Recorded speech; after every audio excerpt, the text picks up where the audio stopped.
So my name is Steve Wilding. I work primarily with children, but I see any individuals of any ages. I work primarily out of Burlington, but I'm also in the St. Catharines office and the Grimsby office. Yeah, so some indicators that people might be in need of some therapy is where we start to experience feelings, emotions, or behaviors that we might find start to interfere with our daily lives.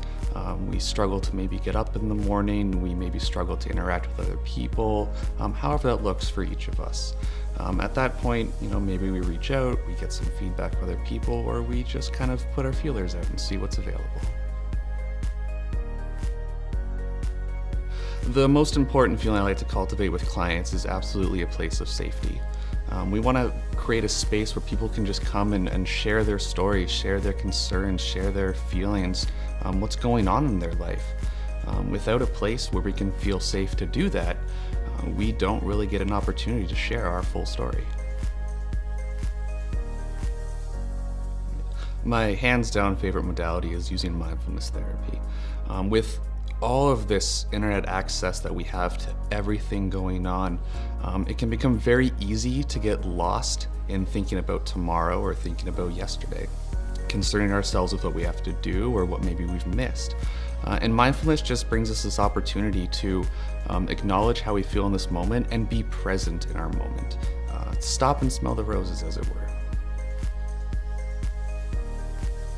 I love just hearing people's stories more than anything else.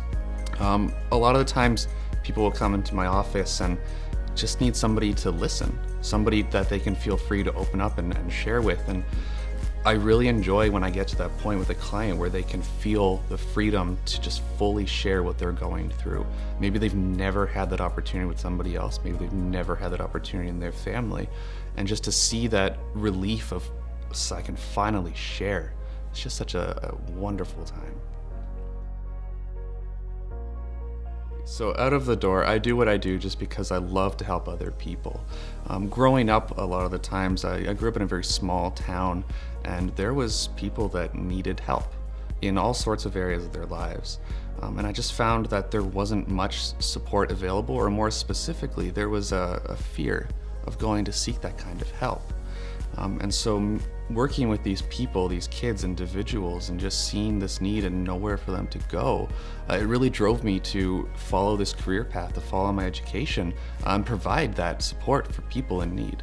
And ultimately, that's why I do what I do. So there's often this fear that we feel when we are thinking about going to therapy or finding a therapist. We're afraid we're going to be found out. We're afraid that something we've hidden is going to come to the surface.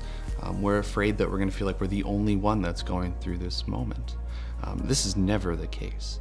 I strive to offer a place where a client can come and be heard, a place where a client can come and feel safe to share that story. I often look at this like the storybook. We've written previous chapters and we read back through that story, but these previous chapters do not define our future ones. We have blank pages that we can write every day of our lives. From those past chapters, we have strengths, we've got skills, we have success stories within that time. And I strive to take the client through those previous stories to find those strengths, to find those skills, and bring them to light, bring them to the forefront for writing those future chapters. So I strive not to give skills. I don't strive to give techniques, to give answers. I strive to help you discover yours, discover your strengths, discover your skills, discover your answers, and write a future story, one that reflects success, one that reflects strength, and one that reflects an increased well-being. So I work with various ages, from children to older adults and everything in between. For instance, working with kids is such a rewarding challenge on the day-to-day. Children don't tell us stories in the same way that we might converse as adults. These are stories that are telling their day-to-day life through play. They're telling us day-to-day stories through art, through design, through drawing, through characters. So sitting down with a child and really learning what that character means to that child, learning what that image and that design means to that child, learning what that story means to that child.